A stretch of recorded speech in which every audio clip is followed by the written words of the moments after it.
र एउटा कुरा म के भन्न चाहन्छु भने शिक्षामा सुधार गर्नको लागि चाहिँ माध्यमिक शिक्षामा अहिले 2056 सालदेखि शिक्षाको दरबन्दी बढाइएको छैन।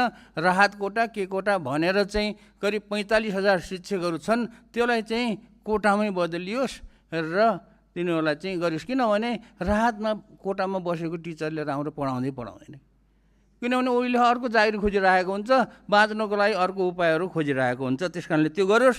र यो चाहिँ फेरि अर्को कुरा के हो भने मधेसमा खास गरी मैले देखेको, म आफै मधेसमा 4 महिना घुमेछु मेरो किताब बेच्न, 8वटै जिल्लामा घुमेछु।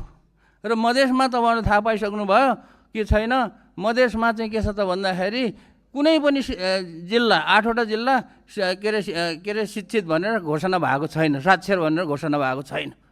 त्यस कारणले त्यसको लागि चाहिँ कुनै न कुनै काम चाहिँ योजना चाहिँ नीतिहरू आओस् भन्ने चाहिँ म चाहन्छु।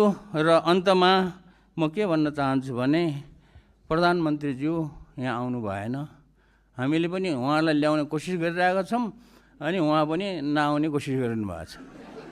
यो हाम्रो आन्तरिक कुरा होस्, भोलि चाहिँ यो कुरा चाहिँ इन्टरनेसनल मिडियामा गयो भने के होला त्यो कुरा चाहिँ सोचौँ क्या।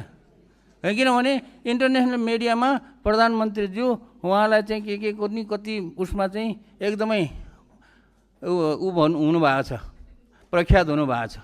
फेरि त्यो जुन ख्याति प्राप्त गर्नुभएको छ, उहाँले यति चाहिँ विचार नगरिदिँदाखेरि फेरि त्यो ख्याति चाहिँ कता जान्छ कि हाम्रो चाहिँ होइन नसुनेको भए त ठिकै छ।